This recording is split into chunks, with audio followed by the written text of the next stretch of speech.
Custody മർദ്ദന കേസിൽ IFS ദമ്പതികളെ prosecute ചെയ്യാൻ അനുമതി. IFS ഉദ്യോഗസ്ഥരായ ടി ഉമ, ഭർത്താവ് ആർ കമലഹാർ, വിജയാനന്ദ് ഉൾപ്പെടെ 8 പേരെയാണ് പ്രോസിക്യൂട്ട് ചെയ്യാൻ അനുമതിയുള്ളത്. തിരുവനന്തപുരം ചീഫ് ജുഡീഷ്യൽ മജിസ്ട്രേറ്റ് കോടതിയാണ് അനുമതി നൽകിയത്. മർദ്ദനത്തിനിരയായ അജി ബ്രൈറ്റിന്റെ പരാതിയിലാണ് നടപടി. ഡാൻ കുര്യൻ ചേരുന്നുണ്ട് കൂടുതൽ വിശദാംശങ്ങളുമായി. ഡാൻ, 2015 നടന്ന ഒരു സംഭവമാണിത്. അതിനിടയിൽ സർക്കാർ പ്രോസിക്യൂഷനുള്ള അനുമതി നിഷേധിക്കുന്ന സാഹചര്യമൊക്കെ ഉണ്ടായിരുന്നു. ഇപ്പോഴത്തെ ഇതിൽ പുതിയ നടപടി ഉണ്ടായിരിക്കുകയാണ്.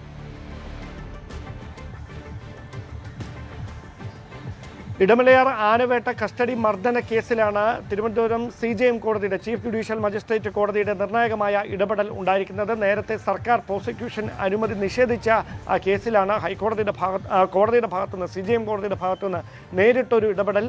IFS ദമ്പതികളായ ടി ഉമയെയും അതോടൊപ്പം അവരുടെ ഭർത്താവ് ആർ കമലഹാറിനെയും വിജയാനന്ദും ഉൾപ്പെടെ 8 വനം വകുപ്പ് ഉദ്യോഗസ്ഥരെ, ഉന്നത ഉദ്യോഗസ്ഥർ ഉൾപ്പെടെയുള്ളവരെ പ്രോസിക്യൂട്ട് ചെയ്യാനുള്ള അനുമതി നൽകുന്ന സാഹചര്യം ഉണ്ടായിരിക്കുന്നത്. ഈ കേസ് റദ്ദാക്കണമെന്ന് ആവശ്യപ്പെട്ടുകൊണ്ട് IFS ദമ്പതികൾ ഹൈക്കോടതിയെ സമീപിച്ചെങ്കിലും ഹൈക്കോടതി ഹർജി തള്ളിയിരുന്നു. അതിനുശേഷമാണ് അജി ബ്രൈറ്റ് ഇതുമായി ബന്ധപ്പെട്ട തുടർ നടപടികൾ സ്വീകരിക്കണമെന്ന ആവശ്യം ചൂണ്ടിക്കാണിച്ചുകൊണ്ട് ഈ മർദ്ദനത്തിന് ഇരയായ അജി ബ്രൈറ്റ് കോടതിയെ സമീപിക്കുന്നത്. ആ ഹർജി പരിഗണിച്ചുകൊണ്ടാണ് CJM കോടതിയുടെ ഭാഗത്തുനിന്ന് നിർണായകമായ ഒരു ഇടപെടൽ ഈ കേസുമായി ബന്ധപ്പെട്ടുണ്ടായിരിക്കുന്നത്. 2015 ഈ കേസിന് ആസ്പദമായ സംഭവം. ഇടമലയാർ ആനക്കൊമ്പ് കേസുമായി ബന്ധപ്പെട്ട കസ്റ്റഡിയിലെടുത്ത അജി ബ്രൈറ്റിനെ അതിക്രൂരമായി IFS ദമ്പതികൾ ഉൾപ്പെടെയുള്ള വനം വകുപ്പിലെ 8 ജീവനക്കാർ ചേർന്ന് മർദ്ദിച്ചുവെന്നാണ് കേസ്. അതുമായി ബന്ധപ്പെട്ട ചില തെളിവുകളൊക്കെ ക്രൈംബ്രാഞ്ച് സംഘം, നിലവിൽ ഈ കേസ് അന്വേഷിക്കുന്ന ക്രൈംബ്രാഞ്ച് സംഘം ശേഖരിച്ചിരുന്നു. അതിനിടെയാണ് കോടതിയുടെ ഭാഗത്തുനിന്ന് ഈ IFS ഉദ്യോഗസ്ഥർ ഉൾപ്പെടെയുള്ള 8 പേരെ പ്രോസിക്യൂട്ട് ചെയ്യാനുള്ള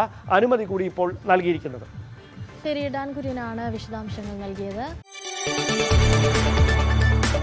കൂടുതൽ വാർത്തകൾക്ക് News 18 Keralam YouTube channel subscribe ചെയ്യുക.